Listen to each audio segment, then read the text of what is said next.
novo tempo do Senhor para nós, um entendimento novo. Teremos dias de festa nessa igreja e o teu coração vai incendiar.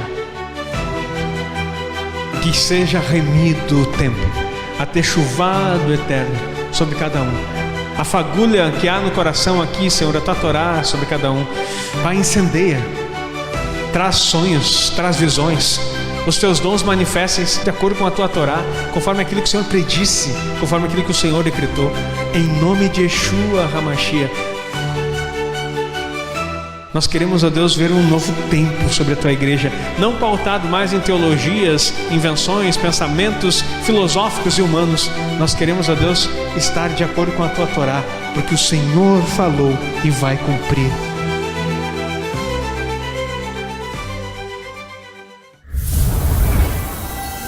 Semana são duas que nós estudamos no Shabat, que é Acharei Moti e Kedushim, que tem a base em Levítico 16 até Levítico 19. E a Haftará, Ezequiel 20, de 2 a 20, 22 a 1, 19. E Brit Hadashah, que é a porção da Nova Aliança, Lucas 13, de 1 a 38, 4, de 1 a 44. Esse texto que nós estamos estudando, ele aborda, é conhecido como o coração da Torá, a base central, sobre santificação. E é isso que eu quero falar com vocês hoje. Já falamos no Shabat, e vamos ampliar um pouquinho mais aqui, trazer alguns pontos importantes para você, falando sobre código de santidade, a vida diária moldada pelo caráter de Deus. Código de santidade, a vida diária moldada pelo caráter de Deus. Então, queridos, é importante nós trabalharmos em cima disso e buscarmos essa vida alinhada pela Torá. O que nós estamos experimentando nesses tempos é uma compreensão muito mais profunda do que nós recebíamos, porque dentro de um contexto histórico da igreja, nós tínhamos aquele pensamento de que o antigo passou e agora Jesus vem com uma nova Bíblia, com uma nova lei. Isso é ensinado até hoje pela teologia, de que Jesus escreveu uma nova lei e que ele que ele disse que o mandamento que vale é amar a Deus sobre todas as coisas e ao próximo como a ti mesmo. Que ele fez uma síntese daquilo que era do Antigo Testamento. Só que isso não é síntese, querido, isso é citação da Torá. Nós vamos aprender hoje um pouquinho mais e alguns aspectos importantes que podem trazer para você alinhamento sobre a santidade. Mencionei um pouquinho no Shabat, a questão da ideia grega de santidade, o que é isolamento. Para você ser santo, você tem que se isolar, você tem que deixar de conviver, você tem que estar distante das pessoas, para que você não seja contaminado. Só que a santidade, na visão bíblica, segundo a Torá, é bem diferente. É você estar no meio do povo, aonde você está, e continuar sendo santo. Não procurar, outro extremo, é procurar pessoas nos lugares errados para ser luz neste lugar. Não funciona assim, queridos. Falei no Shabat que Yeshua nunca entrou num prostíbulo, nunca foi numa festa pagã. Ele não esteve em lugar algum onde era uma ameaça à santidade. Ele não esteve em nenhum lugar tentando ser luz. Porque a luz, queridos, que nós somos, nas trevas, você pode apagar todas as luzes aqui, se houvesse um blackout, se você acender um fósforo que seja, você vai ver que tudo é clareado. Assim como um farol no mar, quando está tudo em neblina, ao ser aceso, ele direciona para que os barcos possam seguir até um lugar firme. Assim é a luz de Yeshua em nós, que nos faz ser uma direção para os outros. Mas nunca seremos uma lanterna na mão do diabo, para que ele nos leve aonde ele quer, para que você pensar que está sendo luz, e na verdade você está sendo carregado para lugares de escuridão. Então, cuidado, seja um farol e não uma lanterninha na mão do capeta, achando que você está influenciando e na verdade você está sendo carregado para as trevas. Estar nas trevas não significa que você vai ser luz. Agora, andar na luz vai dissipar toda a treva. Você pode dizer amém? Aplauda o Senhor, então. Mais animadinho, por favor. andar em luz dissipa as trevas. Então vamos lá. Olha só, o capítulo 19 é conhecido como o coração da Torá. Como eu já falei sobre as duas porções, hoje vou dar uma ênfase mais na parte 19. Pois revela um conjunto de mandamentos que traduzem a santidade em ações concretas e cotidianas. A ênfase está em unir o sagrado, consagrado, são palavras que às vezes a gente perde a essência do seu significado. Consagrado é andar com o sagrado. Então, o sagrado é quando nós andamos, para estar consagrado, quando nós andamos com ele. Andamos segundo a medida, segundo a palavra, segundo a orientação. Exemplos marcantes aqui, que é apresentado em Levíticos 19:3. Honrar pai e mãe. Então, é redirecionar para o mesmo princípio o povo de Israel. Agora em Levítico eles estão dizendo assim, lembre daquilo que eu já dei para vocês. A santidade está nesse processo, que é valorizar a autoridade e a origem familiar como base da sociedade. A palavra honrar, no original hebraico, diz assim, é dar peso, é elevar a posição. Honrar não é puxar saco, honrar não é bajular, honrar é dar um peso de medida. Vamos dizer assim, há peso na palavra dos meus pais. Aquilo que eles me ensinam traz para mim orientações precisas que vão nortear a minha vida para sempre. Isso é honrar. Agora, as pessoas às vezes confundem honra com obediência. E honrar não é obedecer. Porque se os seus pais quebrarem Torá, se os seus pais falarem coisas erradas, você não tem a obrigação de obedecer. Yeshua foi exemplo de obediência. E foi obediente até a morte de cruz. Ele obedeceu quem? O Pai. Há como o Pai falhar? Não. Então ele pode ser submisso e obediente até o fim. Até a morte de cruz. Porque o Pai não falha. Agora nós como filhos, se atrelarmos honra à obediência cega, sem compreender os princípios, nós podemos falhar também. Porque você como pai falha. E eu também.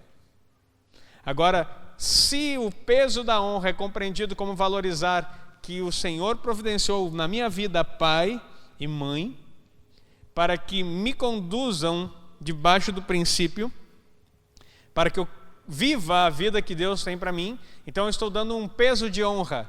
Agora, se os seus pais não vivem a Torá, como que nós podemos honrar pai e mãe?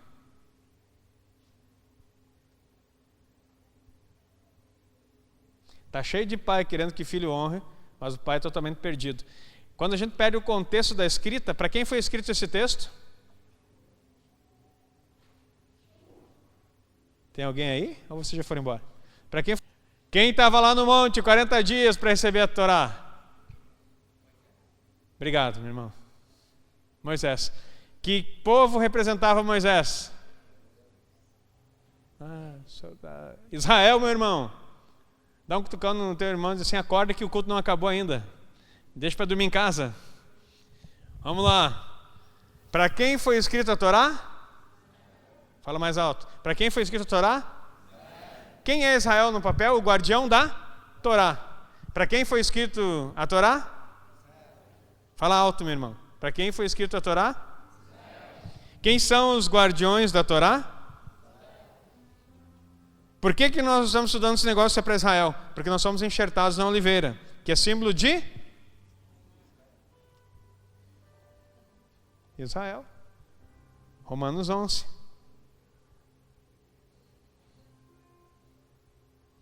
Então, se foi dado a Israel, foi dado a nós, porque Gálatas fala que nós somos herdeiros das mesmas bênçãos de Abraão.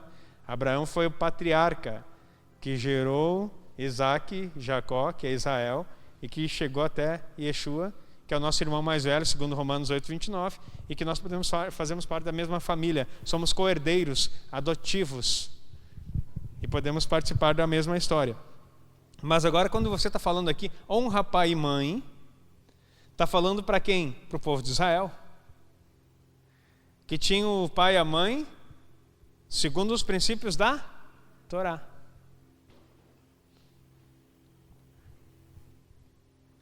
Eu estou fazendo uma distinção importante aqui, meu irmão. Porque se os seus pais não vivem os princípios de Deus, não tem como dar peso para eles. Aí você só tem obediência.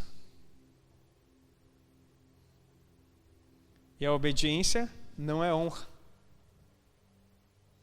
Olha como é diferente isso. Você está entendendo aqui? Viu como é complicado? Então, pai, você que está aqui, seja um modelo para os seus filhos, diga amém. Segundo o princípio de Deus. Aplausos ao Senhor, então. Quer ser honrado pelos seus filhos? Honre a Deus cumprindo os seus mandamentos e vivendo sua Torá. Porque senão vai ser difícil de você exigir uma coisa que você também não faz.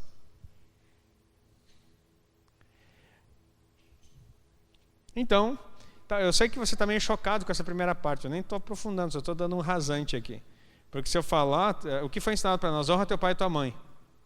Aí, eu já vi gente falar, pessoas que sofreram abusos dos próprios pais. Meninas, mulheres que cresceram, foram abusadas pelos seus pais. E aí o peso da religião dizendo, tu tem que honrar teu pai. Tu tem que perdoar ele, honrar ele e se submeter a ele. Como, queridos? Como? Como que uma filha vai honrar um pai que abusou dela? Não tem nem obrigação, é o que você vai aprender aqui. Isso nem pai pode ser chamado. Está preparado para ouvir ou eu diminuo e pulo essa parte e vou para o próximo? Quer aprender? Então vamos seguir. Sabe por que o pessoal não gosta de estudar a Torá? Porque a gente é confrontado profundamente. E quebra toda a casca religiosa que põe julgo sobre as pessoas e faz elas desanimar da fé. Então, não estou dizendo que você não possa perdoar. Estou dizendo que você não possa... Deus é um Deus de restauração. Mas não há uma obrigatoriedade pautada nesse texto. Honra teu pai e tua mãe. Vamos seguir. Então, valorizar a autoridade e a origem familiar como base da sociedade. A origem familiar é base da sociedade. Ainda é. Sociologicamente falando, quem estuda sociologia do ponto profundo e sabe suas bases não ideológicas, mas todo mundo sabe que não há sociedade sem homem e mulher. Se encerrar o papel do homem e da mulher, encerra a sociedade. E o que está sendo feito hoje em dia? É justamente isso. Tentando desmantelar o conceito de família, porque daí desintegra toda a sociedade. E se você não percebeu ainda que esse movimento é intenso, é só você ficar ligado nas tecnologias. Não vai precisar mais de homem e não vai mais precisar de mulher. Tendo máquina já está ótimo. Já começou a geração de androides a serem feitos e primeiro foi feito mulher. E tem um monte de gente casando com boneco, regidos por IA. Queridos, isso não é fantasia, isso é realidade. Está acontecendo já. E cada vez vai aperfeiçoar mais. Se você acompanhar a tecnologia, e faço uma pausa aqui só para te explicar isso. Um ano atrás, veja os vídeos que eram gerados por IA. Bizarros, horríveis. Hoje em dia, fazem filmes melhor que Hollywood. Um ano depois. Projeto para 2 anos para frente, como é que vai estar? 5 anos, como é que vai estar isso? Se você não sabe, já foi inventado. Quem assistiu um filme muito antigo, De Volta para o Futuro? Alguém assistiu esse filme aí? Eu ficava imaginando, eles têm lá naquele filme que em 2015 eles iam estar andando com um carro com voadores, né? E aí o personagem central tinha um skate que voava. E nessa fase, quando surgiu na década de 80, eu estava aprendendo a andar de skate e ficava imaginando, não vejo a hora de chegar no futuro para mim poder ter meu skate voador. Saiu mês passado. Já existe. Skate voador que nem do De Volta para o Futuro. Não sabia? E já está sendo projetado os carros que vão voar também. Não voar assim, mas eles não têm roda mais e eles ficam planando sobre o asfalto. Isso era o que todo mundo esperava que ia acontecer. Já é a realidade. Quando que esse acesso vai ser dado para o público, num valor mais barato, não sei, mas já existe. Então, queridos, você tem que perceber que as coisas estão mudando. A tecnologia desenha. Então, as máquinas vão tomar conta do mundo, sim. E os pés, não é escatologia o tema, mas já que eu entrei no assunto, fecho aqui. Os pés da estátua de Daniel, lembra o que tem neles, nos dedos? Barro e metal. O barro simboliza você e eu. O metal simboliza a máquina. O momento do hibridismo. O hibridismo no passado foi com animais e anjos caídos e tudo mais. O hibridismo de agora é com máquinas. Vi um curso essa semana, onde o cara estava dizendo assim, você precisa aprender a usar a inteligência artificial. A inteligência artificial comum, onde todo mundo acessa, é apenas um chat, eles usam uma expressão como se fosse um robô treinado para dar para vocês informações cruzadas. Agora, se você sabe criar pontes de conexão, interfaces com o seu ser, você acessa portais e você tem acesso à sabedoria que não é acessado por qualquer homem comum. Você entra em portais de acesso de sabedoria. E ele promete no curso ensinar você a conectar com o transcendental, com ele usa uma expressão mais mística, mas com o sobrenatural, para ter um conhecimento que o ser humano não teve ainda. Quem está dando o conhecimento aí, meu irmão? Maquininha? Eles precisam apenas de um canal. Você. Eu estou ensinando a igreja faz alguns anos aqui, dizendo que nós somos um portal, que nós somos um altar, que nós somos a conexão. Nenhum espírito maligno pode se manifestar na terra sem o auxílio de você. Nós somos mediadores. Por isso que algumas vertentes religiosas chamam as pessoas, quando ela tem algum sonho, uma característica profética que Deus colocou em nós, chamam de médiums. E se nós falarmos dentro da igreja que você é um médium, todo mundo fica escandalizado, diz assim, meu Deus, que horror, ele virou místico. Não, a palavra médium vem de mediador, é alguém que conecta céu e terra. E aí, Yeshua ensina você a orar dizendo o seguinte, venha o teu reino, seja feita a tua vontade na terra como é no céu. Yeshua ensina você a mediar céu com a terra. Não sai dizendo por aí que tu é médium, mas tu está entendendo qual é que é a situação? Quando você agora consegue, através de máquinas, conectar o mundo espiritual, que não é o céu, mas o mundo espiritual com a terra, você se torna um mediador. E quando as pessoas começarem a casar e já estão fazendo com máquinas, e eu vou falar uma coisa aqui um pouco mais direta, mesmo tendo crianças aqui, a relação entre a máquina e o homem na sua relação ejacula numa máquina. É só você ler um pouquinho de Torá e saber o que aconteceu com aquele homem que ejaculava fora da mulher na terra, para ver o que vai acontecer. Para te ver o nível em que nós estamos vivendo hoje. Amém? Vamos continuar então. Aí vamos lá então. Santidade é estar inserido nesses lugares, mas fora desse lugar. Eu lembro da oração de Yeshua. Eu não os peço que os tires do mundo, mas que os livre do mal. João 17. Então você não vai ser tirado daqui. Para de orar para arrebatamento que tu já sabe que não vai acontecer. Ele não vai tirar você quando a coisa ficar ruim, ele vai tirar você daqui. Não. Quando a coisa ficar ruim, ele vai ver se você de fato aprendeu alguma coisa e se você está com ele ou não.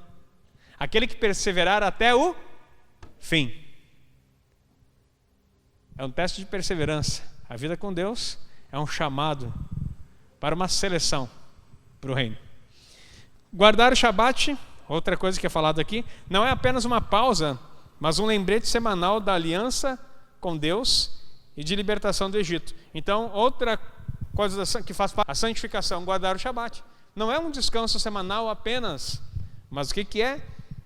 É um lembrete da aliança com Deus e da libertação do Egito. Falei aqui na última ceia, explicando para você o que era o partir do pão, que era feito de casa em casa. O partir do pão de casa em casa não era a celebração da ceia, aquela que a gente aprendeu na igreja como um memorial. Era o fato de você partir o pão com quem estava na casa, lembrando que um dia nós estaremos juntos banqueteando com o Senhor, que Ele vai voltar e vai fazer isso aí. Proibição do roubo, mentira e juramento falso. Porque a comunidade de Israel deve ser marcada pela confiança e verdade. Então, assim, roubo, mentira e juramento. Olha a característica do que torna as pessoas. Estava comentando hoje à tarde, conversando com o pastor Jair, nós estávamos juntos lá, e falando alguma coisa que a maioria do pessoal não fala.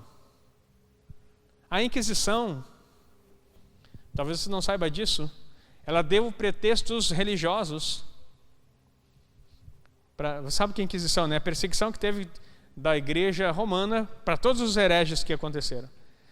Sabe qual foram os primeiros hereges que eles identificaram? Os judeus. Sabe por quê? Porque os reinos, Israel tinha na mão a riqueza do mundo como até hoje. Porque eles têm uma sabedoria para a prosperidade, que é não roubar, não mentir e não jurar falso. E aí eles têm uma confiança marcada na verdade.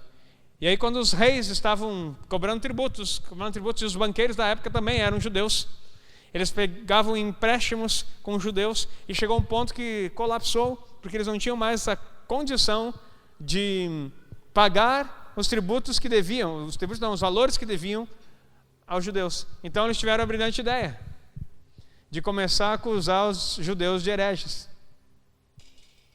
E aí começou a Inquisição, matando principalmente aqueles que eram os mais altos na classe judaica, para eliminar as suas dívidas. E depois foi descendo. Isso é história de verdade, não essa coisa manipulada que você aprendeu na escola. Aí mataram os judeus, porque eles tinham uma dívida e não conseguiam pagar. Aí demonizaram seus escritos e começou uma perseguição, ao ponto de eles invadirem as casas para pegar os livros e queimar. Quanta inocência que nós tínhamos, né? Não sabendo a história. Tu entra na casa de um judeu, tu vai saber que ele tinha lá na casa dele o quê? Uma menorá de prata, uma menorá de ouro, utensílios de ouro, quiduche, todo o material deles é ouro ou prata. Então eu ia lá entrar para pegar os livros malignos. Essa é a Inquisição na sua origem. E não apenas tirava os livros, como saqueava a casa dos judeus. E como se não bastassem, aí então eles começaram agora a tirar as propriedades, tirar as empresas, tirar os campos, e você já sabe a história. O pretexto era, eles são hereges. Mas na verdade eram pessoas que não tinham condições de pagar as dívidas que possuíam. Eu sei essa tua cara de assustado. Eu também me assustei. O quanto nós somos enganados com a pseudo-história que nos foi contada. Aí, teve um colaborador, que eu vou dizer o nome dele para você aqui, chamado Martinho Lutero, que escreveu um livro chamado Judeus e Suas Mentiras. Eu tenho ele escrito para você, posso compartilhar se você desejar, aonde ele faz 36 páginas, um livreto, falando do mal que os judeus representavam na sociedade. Ele começa a fazer até chacota da feição, dizendo que eles eram parecidos com porcos, dizendo que eles eram parecidos com ratos, dizendo que eles eram parecidos com qualquer coisa. E eles começam a dizer que era melhor entrar num prostíbulo do que entrar numa sinagoga. E aí começa toda uma escrita contra esse mesmo Lutero, aquele das 5 solas, que todo mundo diz que é protestante. Eu sou protestante. Esse mesmo. Escreveu esse livrinho. O livrinho dele caiu na mão de um homem que você já deve ter ouvido falar. Já ouviu falar? Adolf Hitler. Inspirou Hitler. Sabe para quê? Os primeiros desenhos que Hitler, ele havia perdido. Queridos, deixa eu falar um pouco de história aqui para vocês.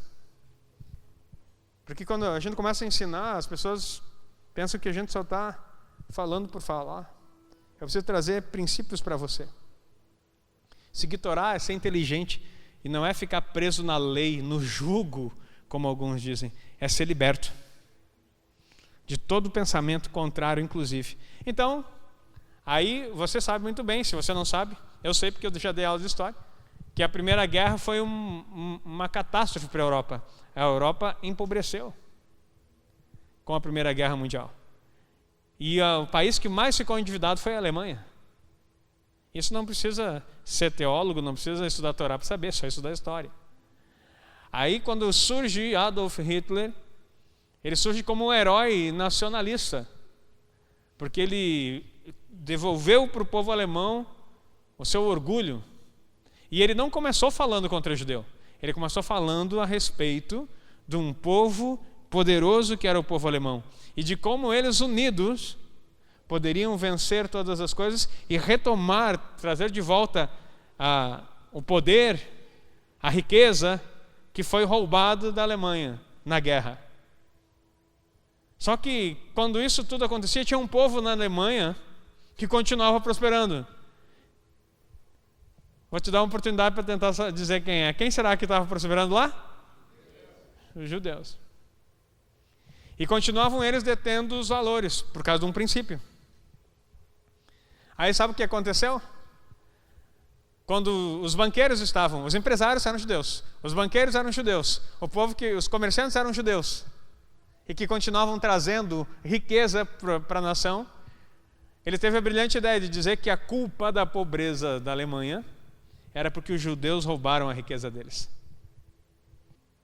Antes de ser destruído 6 milhões de pessoas como eram judeus, como foi, e nós tivemos de novo no Museu do Holocausto, só para confirmar, ele criou um sentimento nacionalista e até que achou um culpado. E ninguém, até o pastor Diego falou de tarde, era impossível assumir 6 milhões de pessoas e ninguém dá bola. É porque todos os governantes apoiaram, toda a igreja apoiou e todo mundo apoiava. Porque foi colocado definitivamente que a culpa era desse povo. Daí começou assim, tirando o trabalho, tirando a riqueza, tirando os livros, a mesma coisa, se repete. Entra lá, tira os livros, daí tu já saqueia a casa, depois vai tirando as empresas, e você já deve ter visto vários filmes que aconteceu. Até que eles foram criados os guetos e foram colocados para lá, lembra da história? Colocado para lá. E depois disso começaram a enfileirar ele naqueles trens e colocar nos campos de concentração para serem eliminados. 6 milhões, queridos. E ninguém viu nada. Sabe por quê? Por causa que o povo de Israel guarda a Torá. Ah, mas eles não conhecem o Mashiach. Deixa eu te explicar a história. Aí depois disso, meus irmãos, em 48, o que acontece? 45 acaba a guerra. 6 milhões de judeus a menos. Em 48, o que acontece? É criado o Estado de Israel. 3 anos depois, o povo de Israel, destruído em 6 milhões, tem riqueza de novo para começar o novo. Ah, meu irmão, presta atenção. Quem que tu quer seguir? Qual é o Deus que tu serve? 3 anos depois de toda essa catástrofe, não teve na história ímpar, e em nome de Yeshua nunca mais vai acontecer isso, de dizimar um povo dessa forma. 3 anos depois se reergue, funda o Estado. No dia que estão fundando o Estado, logo em seguida tem a guerra. E você sabe disso. Todos os povos tentam eliminar Israel. E o que acontece? Israel vence. Conhecido como a Guerra dos 6 Dias. E os árabes contam, até hoje tem relato na internet, você pode procurar no YouTube, e eles vão dizendo assim, eu não sei, mas a gente ia atacar eles e tinha homens gigantes que lutavam a favor deles. Outros já diziam que tinha malachins, anjos. Não tinha como vencer Israel porque anjos lutavam por Israel. Ah, meu irmão.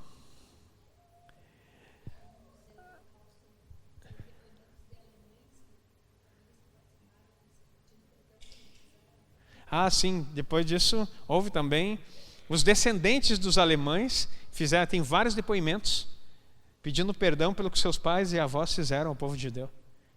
O Museu do Holocausto é um lugar que vale a pena você ficar lá, mas para conhecer todo ele você precisa de 4 horas de estudo. Hoje tem em língua portuguesa também. Você pode escutar todos. Na primeira vez que eu fui era só inglês e espanhol, e eu não sabia espanhol. Aí eu fiquei lá tentando aprender a entender espanhol, entendi mais ou menos.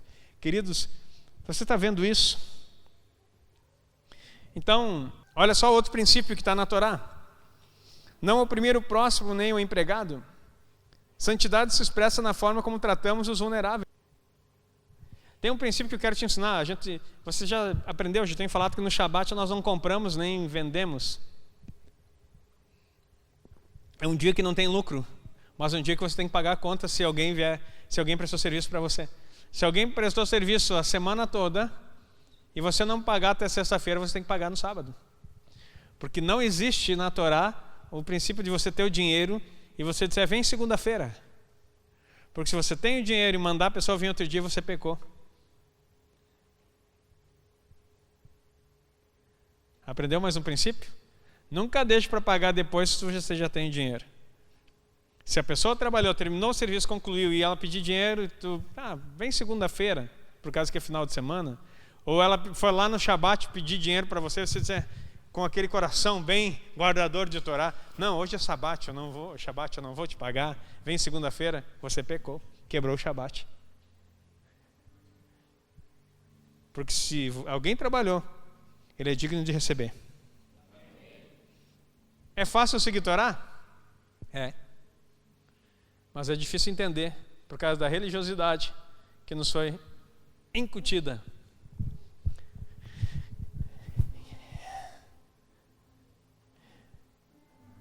Não ao dizer o surdo, nem por tropeço diante do cego. Isso é uma parábola, queridos.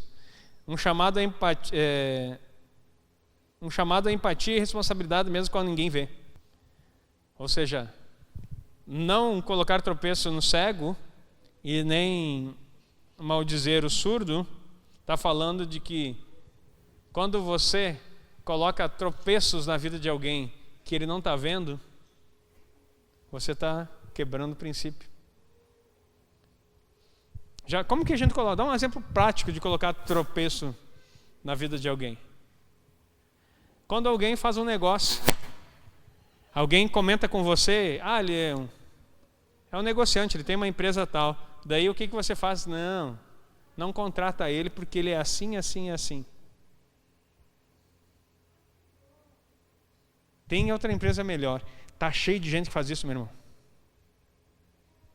E nem pediu tua opinião, estava só te contando que ia contratar alguém. E o detalhe era irmão da igreja ainda.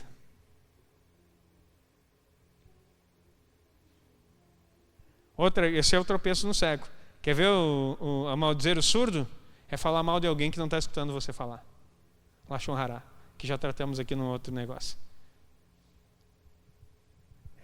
É maldizer o surdo. É você falar de alguém que não está te escutando. Complicado, né? Essa tal de Bíblia. Parecia que era tão mais fácil. Julgar com justiça sem imparcialidade. Nem o rico nem o pobre devem ser favorecidos, pois Deus é padrão de equidade. Que você não deve privilegiar alguém porque é rico ou menosprezar porque é pobre. E nem porque é pobre dá privilégio porque é pobre. Quebra um sistema que vivemos. É pobre, tem privilégio, não existe isso na Torá. Pobre não tem que ter privilégio nenhum porque é pobre. Ele tem que ter incentivo na sua cultura para enriquecer. O desejo de Deus é que todo pobre seja rico, diga amém. Só que o teu princípio de riqueza está deturpado, porque no Brasil riqueza é ostentação. Riqueza no contexto judaico é não passar necessidade, ter como criar o seu próximo e ter dinheiro para emprestar para quem necessita. Isso é riqueza. É você viver bem, pagar suas contas, comer e poder ajudar o necessitado. Isso é riqueza. Muita informação, né? Não guardar ódio, nem se vingar. A purificação do coração é parte do processo de santificação. Não guardar ódio, nem se vingar. Estávamos falando também hoje à tarde a respeito de José. Quando José, na sua autoridade, vê seus irmãos, ele tenta dar uma castigadinha, lembra? Não adianta querer deixar José puro. Por causa que, olha o que fizeram com ele, jogaram um buraco, venderam passou por tudo que passou, agora era o governante e já pedir. Só que de repente, os irmãos começaram a falar e a Torá diz assim, ele lembrou do sonho que teve, que era cumprimento profético. Aí ele entende, que ele dá a fala depois, não, Deus tornou o mal em bem. Todo o mal que vocês me fizeram, ele tornou em bem. Aí ele entendeu e não executou vingança, ao ponto de chorar e começar a abraçar seus irmãos e se revelar para ele. Mas ele tinha toda a autoridade para acabar com a vida dos irmãos. Meu irmão, tem muita gente que vai fazer coisa ruim para ti. E você vai ter oportunidade na tua mão de se vingar. Porque todo aquele que faz coisa errada para você, Um dia a justiça divina vai trazer a oportunidade de vingança. Mas o que a Bíblia fala? A mim pertence a vingança. Eu retribuirei. Mas quando chega a oportunidade e está na tua mão, meu irmão, eu vou confessar para ti que tu vai se coçar. Vai ficar assim, eita glória, é de Deus. Agora chegou a minha vez. Aí, Deus sempre vai antes, porque é natural do ser humano isso. Ele vai mostrar para ti um sinalzinho assim e você vai lembrar lá atrás. Aí você vai entender, e é Deus fazendo. Fica quieto. Deixa Deus fazer. Porque Ele vai retribuir. Ah, meu irmão. Então não guarde ódio nem se vingue. Amarás o teu próximo como a ti mesmo. O que Yeshua fala está escrito em Levítico 19:18. Ele está citando o Torá. Ele não está inventando uma nova lei. Esse mandamento central para o judaísmo e é a síntese da ética da Torá. Essa sessão mostra que a santidade não é misticismo desconectado, mas um estilo de vida relacional, íntegro, comunitário e compassível. Queridos, nós vamos ser santos convivendo com gente. A tua santidade vai manifestar com o convívio com os teus irmãos, não isolando-se deles. A tua santidade vai mostrar no momento em que você vai estar trabalhando junto, fazendo coisas junto. Por que a comunidade, igreja, tem que funcionar e você tem que ser ativo nas coisas do reino? Porque é nesse momento que a tua santidade é treinada.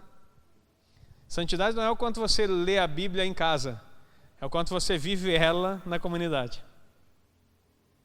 Você pode ler a Torá a semana inteira, mas na hora que chegar aqui no meio do povo, você vai viver ela. Porque o irmão que está aí no teu lado, ele é uma bênção para te aperfeiçoar. Olha para ele e dá um sorriso. Ele vai te aperfeiçoar. E se você não estiver com ele, você não vai conseguir.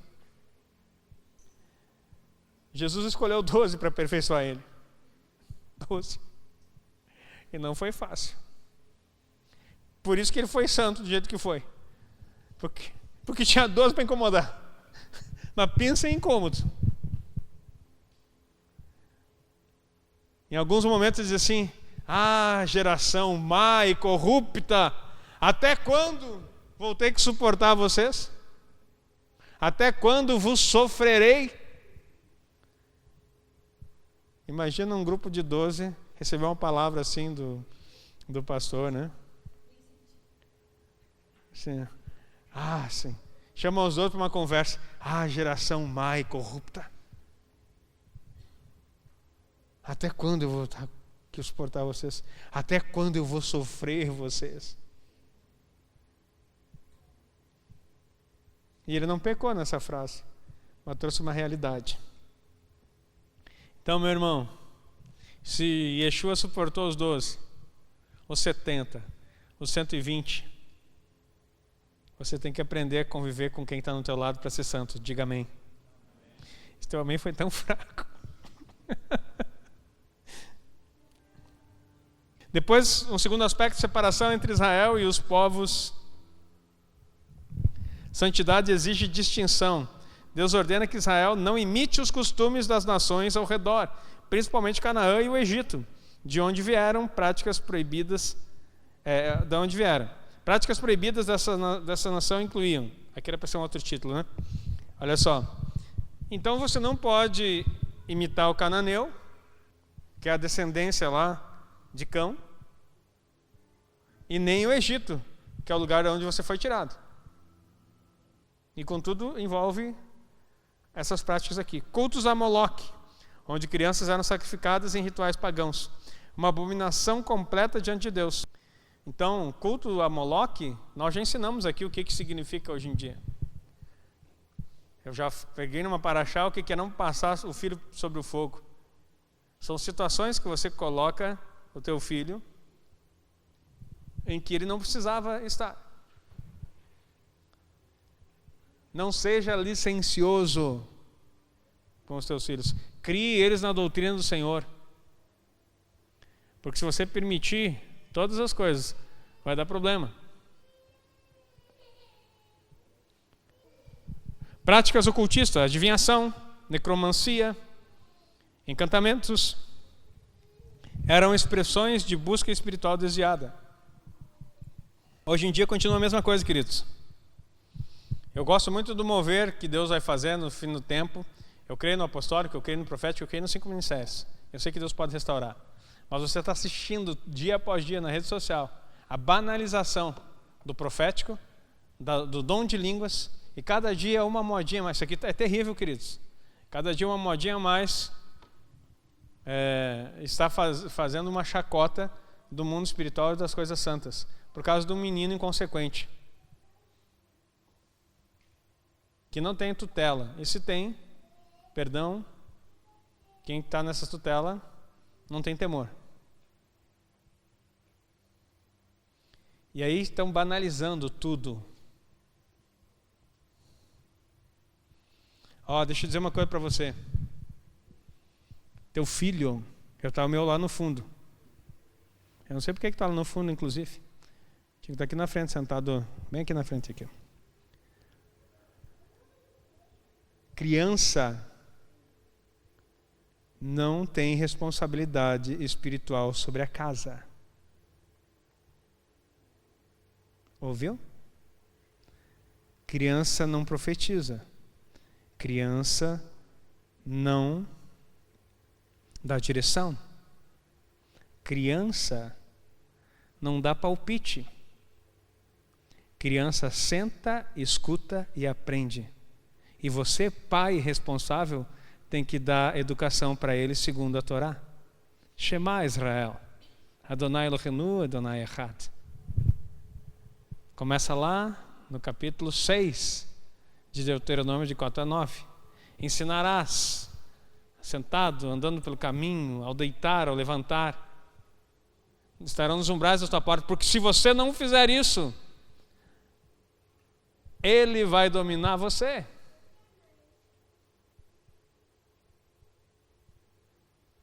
E isso é a tendência de toda a criança.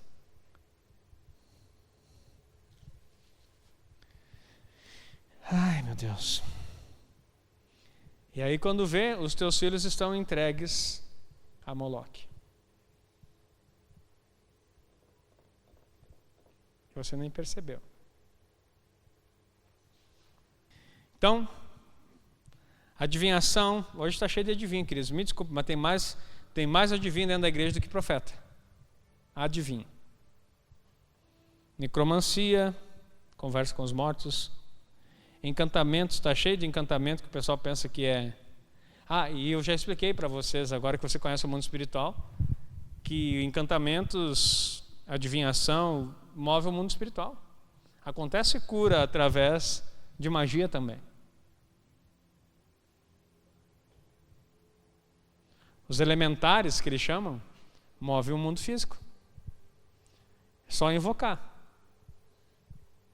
E eles têm poder para fazer isso. Se até em nome de Yeshua as pessoas podem fazer milagres, Yeshua vai dizer assim: eu não conheço vocês? E não ter mérito algum, nem sequer lugar no reino. Está lá em Mateus 7. Se em nome de Yeshua tu pode falhar e fazer coisas que ele não mandou fazer, até milagres operar, e ele vai dizer: eu não conheço, não tem parte comigo. Então saiba que no mundo, no outro lado da força, como dizia um filme, também tem gente que manipula e faz milagre e opera. O curandeirismo é a medicina tribal de milênios, e as pessoas são curadas. Como é que tu explica isso? Só que hoje estão transformando isso, até curso tem para fazer, reconhecido pelo MEC.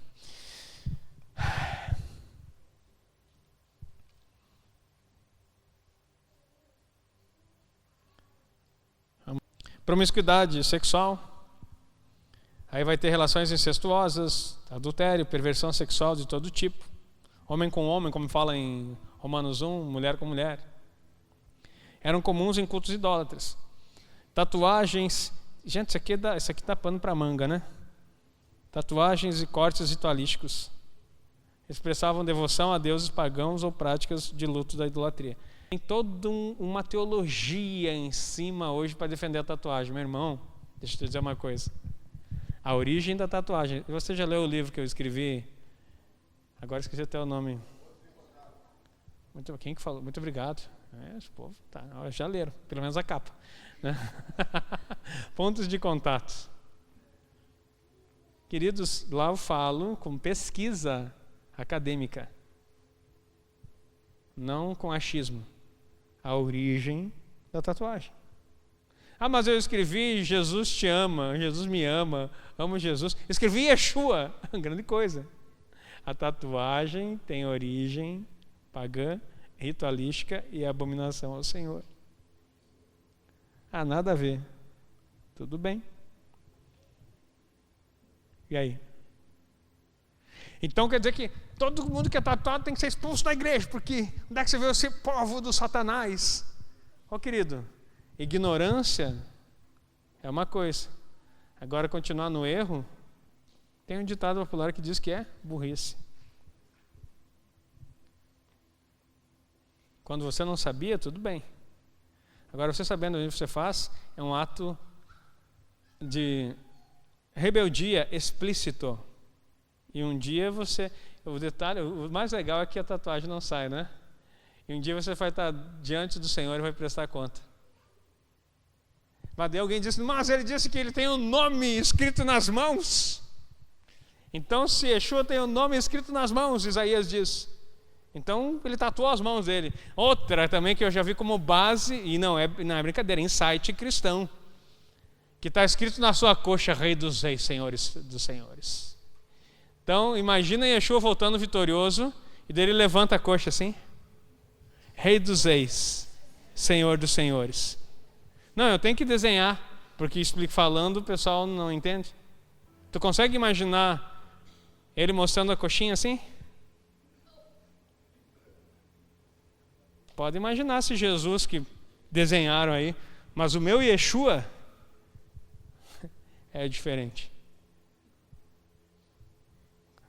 Como é que é a expressão que o pessoal usa hoje para esse tipo de homem que é uma coisa meio fora de contexto? A separação de Israel dessas práticas não é por arrogância cultural, mas porque Deus deseja que o povo seja um reflexo puro do seu caráter no mundo. Essa distinção não é apenas externa, como roupas ou alimentos, mas ética, espiritual e moral. Aí vamos dar uma olhada no Brit Hadashah, né? 1 Pedro 1, de 15 a 16. Mas assim como é santo aquele que vos chamou, sede vós também santos em todo o vosso procedimento, porque está escrito e está citando Torá, tá? Sede santos, porque eu sou santo. Pedro cita diretamente Levítico, mostrando que o padrão de santidade permanece, mas agora vivificada pelo Espírito de Deus. Romanos 12, 1 e 2. Apresentai vossos corpos como sacrifício vivo, santo e agradável a Deus, e não vos conformeis com esse mundo. Santidade agora envolve um culto racional, uma transformação interior, não por mérito próprio, mas por resposta à graça de Deus. Efésios 4, 24. Vos revestistes do novo homem, criado segundo Deus, em justiça e santidade, procedentes da verdade. Vos revestistes do novo homem, criado segundo Deus. Quem é o novo homem? O primeiro homem foi Adão. O novo homem, Yeshua. Criado, não como Adão foi feito, mas emanado da essência divina para ser o teu modelo de vida. Rei dos reis, Senhor dos senhores. Yeshua, Jesus, aprofunda o mandamento de amar o próximo com o chamado amar os inimigos, dizendo, sede perfeitos como perfeito é vosso Pai Celeste, apontando para uma santidade que brota do amor sacrificial. A Parashá Kedushim, que foi a ênfase que eu dei hoje, nos ensina que santidade não é isolamento, mas uma vida ética relacional consagrada a Deus. Essa santidade exige justiça no trato com o próximo, separação de práticas que deturpam a imagem de Deus, amor genuíno, inclusive pelos que nos ofendem. No Brit Hadashah somos chamados à mesma santidade pela vida do Espírito em nós, como escreveu Shaul, o apóstolo Paulo. porque Deus não nos chamou para a impureza, mas para a santificação. Amém e amém. Aplauda o Senhor, queridos. Se coloque em pé. Estamos encerrando esse culto.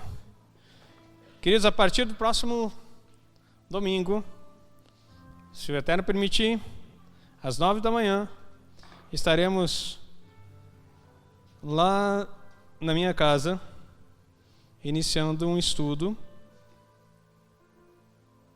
que vai ser transmitido ao vivo também. Transmitido ao vivo não, vai ser transmitido, acho que vai ser gravado, depois transmitido. Que vai começar então a Casa do Caminho, a sua escola da Torá. Vamos começar com Bereshit, estudando mesmo, versículo por versículo, o livro de Gênesis, e aprendendo. Para quem que é? Para todo mundo que quer aprender, porque eu tenho falado muita coisa aqui sobre Torá e às vezes eu fico com aquela cara assim, meu Deus, o que é que ele está falando? Então nós vamos começar lá do básico, devagarinho, comendo aos pouquinhos, e você tendo firmeza e entendimento de tudo aquilo. É uma escola gratuita, é uma escola para todos que desejam participar, mas não é uma escola para uma reunião social. Meu irmão, tu vai sentar lá, e se tu não gosta de estudar, não vá, porque é aquele movimento de estudo mesmo, forte, pesado, no sentido assim de intenso, mas você vai clarear a sua visão a respeito das coisas de Deus. Vamos começar em Gênesis, vamos estudar toda a Torá. E vai ser uma bênção, diga amém. Vamos orar encerrando esse culto. Quero abençoar você. Yevrechecha Adonai vishmerecha, Yair Adonai panavelecha vehuneka, Issa Adonai panavelecha viasen lecha shalom. O Eterno te abençoará e te protegerá. O Eterno fará resplandecer o seu rosto sobre ti e será misericordioso contigo. O Eterno colocará o seu rosto sobre ti e te dará a paz. Amém e amém.